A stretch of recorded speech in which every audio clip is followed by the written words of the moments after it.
Hi Mark, I'm Alice, and my student number is 48, and I'm a sophomore. Now I'm going to read A Saudi Woman Who Dared to Drive. Allow me to start this talk with a question to everyone. You know that all over the world, people fight for their freedom, fight for their rights. Some battle oppressive governments, others battle oppressive societies. Which battle do you think is harder? Allow me to try to answer this question in the few coming minutes. Let me take you back 2 years ago in my life. It was the bedtime of my son, Abudi. He was 5 at the time.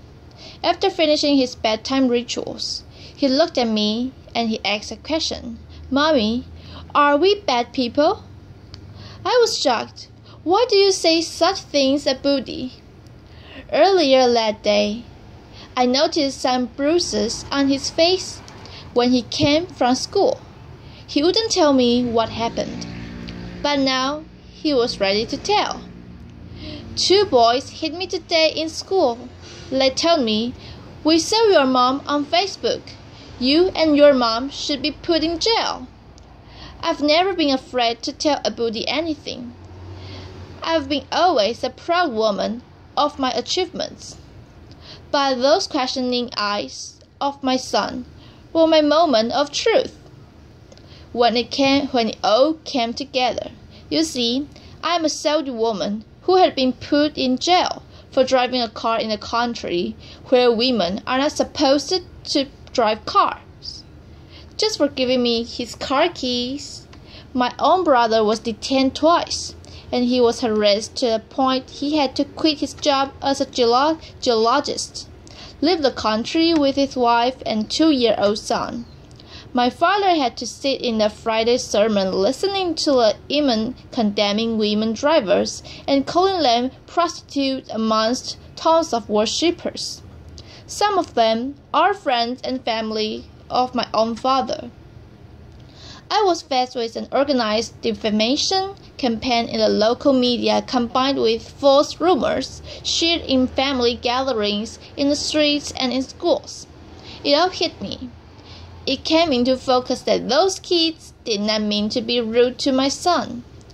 They were just influenced by the adults around them. And it wasn't about me, and it wasn't a punishment for taking the wheel and driving a few miles. It was a punishment for daring to challenge the society's rules. But my story goes beyond this moment of truth of mine. Allow me to give you a briefing about my story. It was May 2011, and I was complaining to a work colleague about the harassment I had to face trying to find a ride back home, although I have a car and an international driver's license.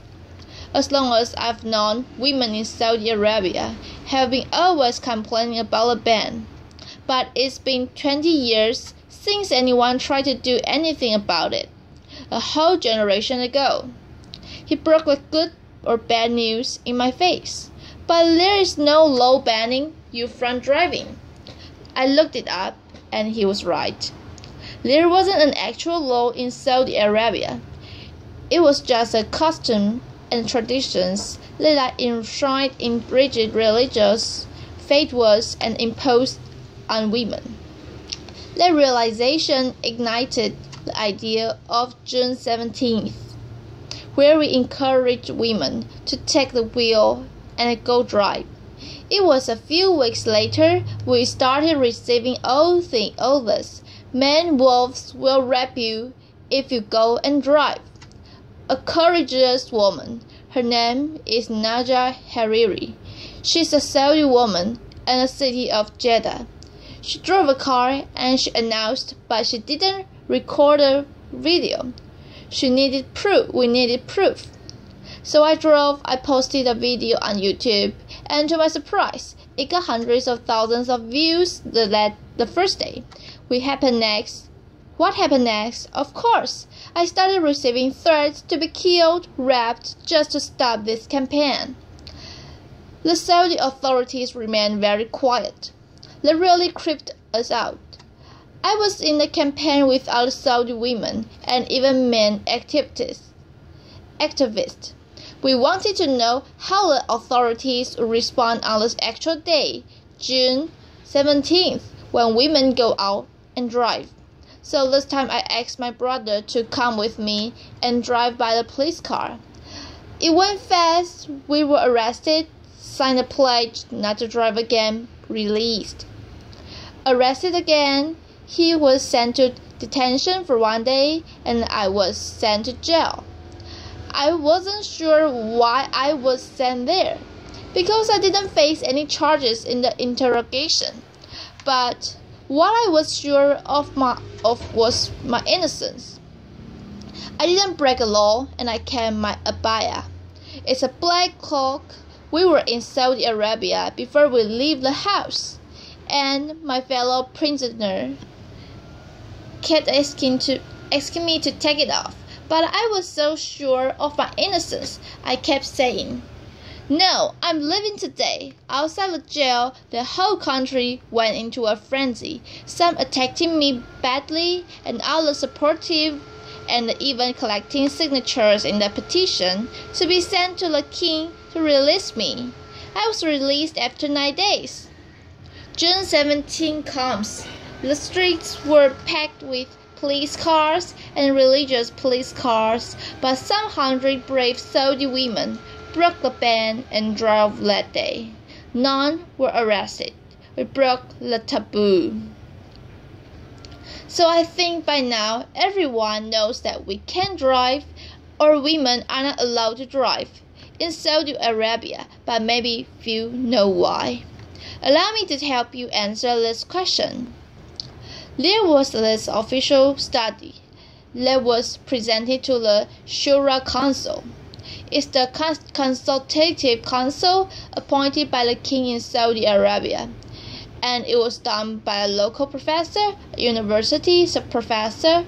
He claims it's done based on a UNESCO study, and the study states the percentage of rape, adultery, illegitimate children, even drug abuse, prostitution in countries where women drive is higher than countries where women don't drive. I know. I was like this. I was shocked. I was like, we are the last country in the world where women don't drive. So if you look at the map of the world, that only leaves 2 countries. Saudi Arabia and the other society is the rest of the world. We started a hashtag on Twitter marking the study, and it made headlines around the world. BBC News, end of virginity if women drive, Saudi cleric warns. And only then we realize it's so empowering to mock your oppressor. It strips it away of its strongest weapon, fear. This system is based on ultra-conservative traditions and customs that deal with women as if they are inferior and they need a guardian to protect them. So they need to take permission from this guardian, whether verbal or written, all their lives. We are minors until the day we die, and it becomes worse when it's enshrined in religious fatwas based on wrong interpretation of the Sharia law or the religious laws. What's worse, when they become codified as laws in the system, and when women themselves believe in their inferiority, and they even fight those who try to question these rules. So for me, it wasn't only about these attacks I had to face. It was about living 2 totally different perceptions of my personality, of my person, the villain back in my home country and the hero outside. Just to tell you, 2 stories happened in the last 2 years. One of them is when I was in jail. I'm pretty sure when I was in jail, everyone saw titles in the international media, something like this, during these 9 days I was in jail. But in my home country, it was a totally different picture. It was more like this. Manal, al-Sharif faces charges of disturbing public order and inciting women to drive. I know Manal al-Sharif withdraws from the campaign. Oh, it's okay, it's my favorite. Manal al-Sharif breaks down and confesses, foreign forces incited me. And it goes on, even trial and flogging me in public. So it's a totally different picture. I was asked last year to give a speech at the Oslo Freedom Forum. I was surrounded by this love and the support of people around me, and they looked at me as an inspiration. At the same time, I flew back to my home country. They hated the speech so much. The way they called it a betrayal to the Saudi country and the Saudi people. And they even started a hashtag called Oslo Traitor on Twitter. Some 10,000 tweets were written in that hashtag, while the opposite hashtag Oslo Hero. There was like a handful of tweets written.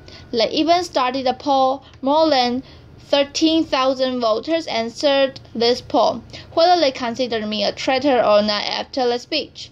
90% said yes, she's a traitor. So it's at least two totally different perceptions of my personality.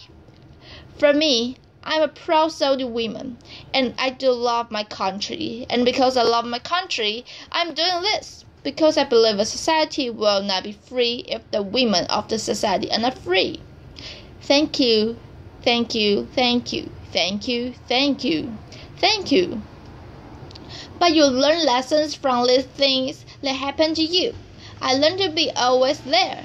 The first thing I got out of jail, of course, after I took a shower, I went online. I opened my Twitter account and my Facebook page.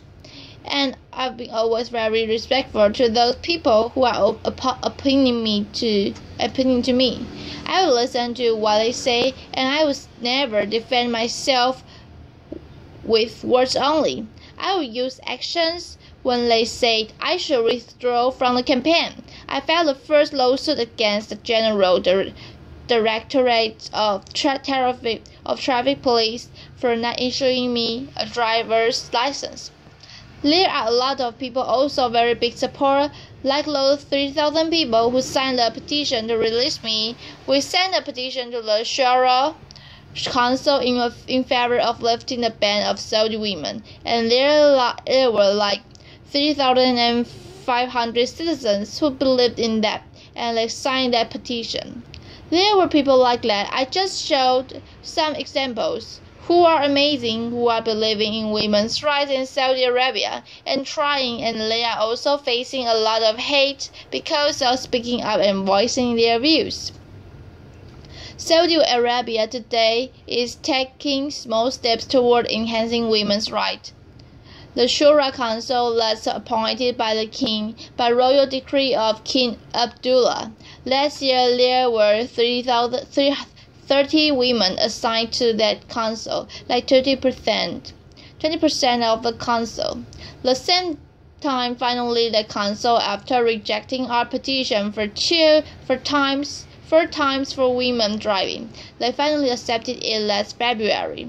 After being sent to jail or sentenced lashing or sent to a trial, the spokesperson of the traffic police said, "We will only issue traffic violation for women drivers." The Grand Mufti, who is the head of the religious establishment in Saudi Arabia, he said, "It's not recommended for women to drive. It used to be haram, forbidden, by the previous Grand Mufti. So for me, it's not about only these small steps, it's about women themselves." A friend once asked me, she said, "So when do you think this women driving will happen?" I told her, only if women stop asking when and take action to make it now. So it's not only about the system, it's also about us women to drive our own life, I'd say. So I have no clue really how I became an activist, and I don't know how I became one now, but all I know and all I'm sure of, in the future, when someone asks me my story, I will say I'm proud to be amongst those women who lifted the ban, fought the ban, and celebrated everyone's freedom. So the question I started my talk with: who do you think is more difficult to face, oppressive governments or oppressive societies? I hope you find clues to answer that from my speech. Thank you, everyone. Thank you. Bye-bye, Mark.